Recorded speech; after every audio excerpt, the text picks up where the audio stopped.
Welcome to subscriber. स्वागत आपका Ali maths में। दोस्तों आज की इस वीडियो में हम लोग बात करने वाले हैं class 10 mathematics NCERT chapter 4 quadratic equation द्विघातीय समीकरण।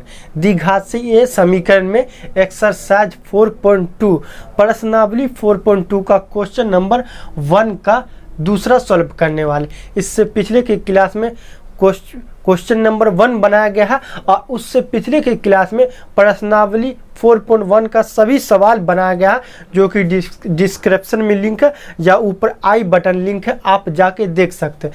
लेकिन आज की क्लास में हम लोग क्वेश्चन नंबर 1 का दूसरा सॉल्व करने वाले। क्वेश्चन पर ये क्वेश्चन क्या है? गुणनखंड विधि से द्विघात समीकरणों के मूल ज्ञात करना। ये द्विघात समीकरण दिया गया है। अब क्या बोल रहा है? गुणनखंड विधि से। कौन सा विधि से? गुणनखंड विधि से इसका मूल निकालना। अब मूल क्या होता है पहले ये समझिए बाबू। द्विघात समीकरण है मतलब x का पावर 2 है। x का पावर 2 होगा तो वो द्विघात समीकरण होगा। तो इसका मूल कितना होगा? 2 होगा। अगर x का पावर 3 रहेगा तो इसका मूल कितना होगा? 3 होगा। अगर x का पावर 4 रहेगा तो इसका मूल कितना होगा? 4 होगा। 4 हो जाएगा। अब इसका मूल निकालना है तो इसका मूल कितना निकलेगा? 2, क्योंकि x का पावर 2 है। अब मूल कैसे निकलेगा देखते हैं। सबसे पहले सवाल लिखिए 2x² प्लस x माइनस 6 बराबर 0।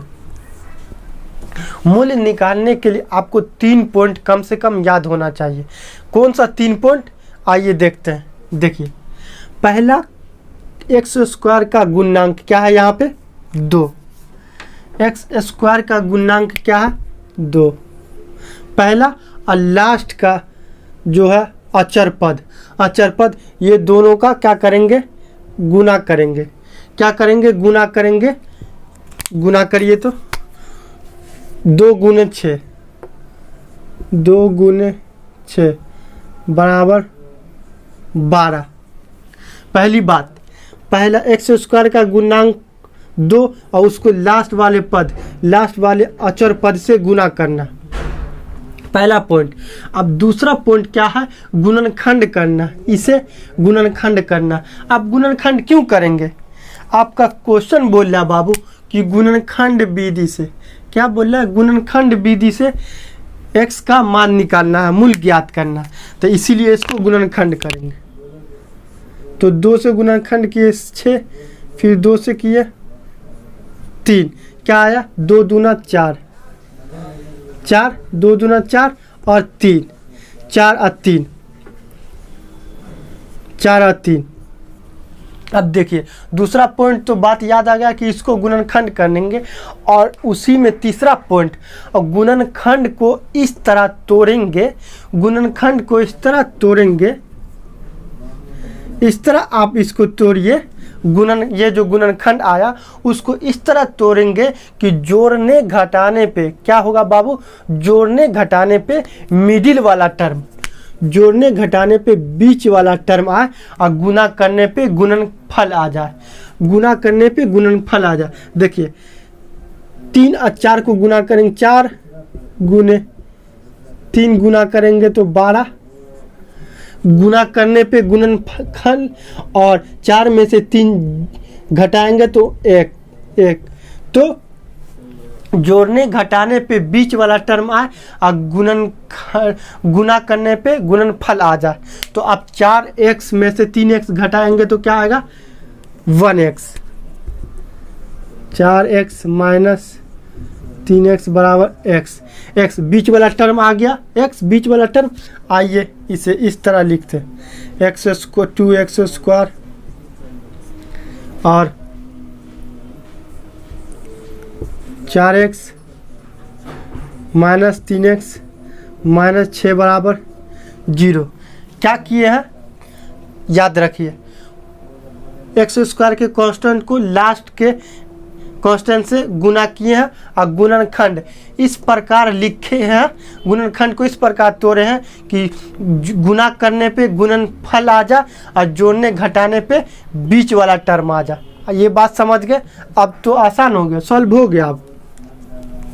अब देखिए दोनों में गौर से देखिएगा, ये दोनों में आप गौर से देखिएगा 2x और 2x कॉमन है, 2x और 2x कॉमन है, तो 2x आप कॉमन ले लीजिए, 2x कॉमन लिए तो 2x square, 2x square, 2x square में से 2x इंटू एक्स, इस तरह x का पावर 2 है तो 2x x, तो 2x कॉमन ली तो बचा क्या, 2x कॉमन ली तो बचा x, और 4x में से 2x कॉमन लिए तो x कॉमन लिए और 2 दूना 4, तो क्या बचा 2। यहाँ तक कोई दिक्कत। अब देखिए बाबू, अब आंख बंद कर लीजिए आप, और ये बॉक्स यहाँ पे उतार दीजिए। क्या करेंगे, ये बॉक्स यहाँ पे उतारना, क्या है x प्लस 2 बराबर 0। अब यहाँ पे क्या देंगे, थोड़ा दिमाग दौड़ाई, माइनस यहाँ और 3। अब देखिए गुना करने पे आ जाएगा माइनस 3x और 3 दूना 6 माइनस 6। यहाँ तक कोई दिक्कत नहीं। अब देखिए बाबू, ये पूरा को देखिए गौर से, ये पूरा में ये कॉमन है, x प्लस 2 कॉमन है, और ये पूरा में ये भी x प्लस 2 कॉमन है। जो कॉमन है उसे बाहर आप निकाल सकते हैं, मतलब इसको बाहर कॉमन ले सकते हैं। तो कॉमन लीजिए तो x प्लस 2। अब गौर से देखिएगा बाबू, ये पूरा में से x प्लस 2 कॉमन लिए, ये पूरा में से x प्लस 2 ये कॉमन, बचा क्या 2x, आई पूरा में से x प्लस 2 कॉमन लिए तो बचा क्या माइनस 3 बराबर 0। यहाँ तक कोई दिक्कत बाबू? सर यहाँ तक कोई दिक्कत नहीं। अब गौर से देखिएगा, ये दोनों गुना हुआ है और बराबर 0 है। गौर से देखिएगा, मान लेते 4 गुने 3 बराबर 0 है। इसका मतलब ये 0 होगा या फिर ये 0 होगा, 4 0 होगा या फिर 3 0 होगा। तो इसका मतलब ये दोनों गुना हुआ तो 0 आया, इसका मतलब ये 0 होगा या फिर ये 0 होगा। एक काम करिए, दोनों को 0 के बराबर करिए, दोनों को 0 के बराबर करिए। x प्लस 2 बराबर 0 और 2x माइनस 3 बराबर 0। यहाँ तक कोई दिक्कत? अलग अलग कर दिए हैं। 4 गुने 3 बराबर 0, यहाँ इसको मान लिए हैं, तो या तो ये बराबर ये 0 होगा या तो ये 0 होगा, या फिर 4 0 होगा या फिर 3 0 होगा। यहाँ तक कोई दिक्कत? अब देखिए, बराबर के इस पार प्लस में, उस पार जाए तो माइनस में, x बराबर -2।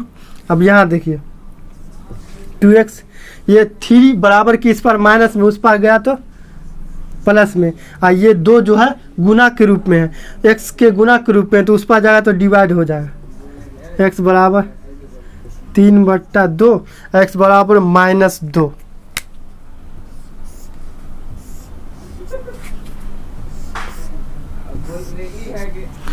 क्वेश्चन क्या बोल रहा था? गुणनखंड विधि से द्विघात समीकरणों का मूल ज्ञात कीजिए। आपको बोले थे x का पावर 2 है, इसका मतलब मूल 2 निकलेगा, x का मान 2 निकलेगा। तो x का मान क्या आया? x बराबर -2 पहला, या फिर x बराबर 3/2।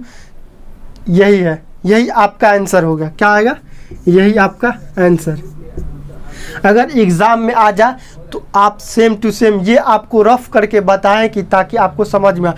सेम टू सेम आप छाप दीजिएगा, एग्जामिनर को समझ में आ जाएगा और वो आपको 5 नंबर देगा ही देगा 100%। दोस्तों, यह वीडियो कैसा लगा कमेंट में हमें बताइए। अगर आप मेरे चैनल पे नए हैं तो प्लीज़ सब्सक्राइब करके बेल आइकन घंटी दबा दें, ताकि हमारी नई वीडियो का नोटिफिकेशन सबसे पहले आप तक पहुँच सके।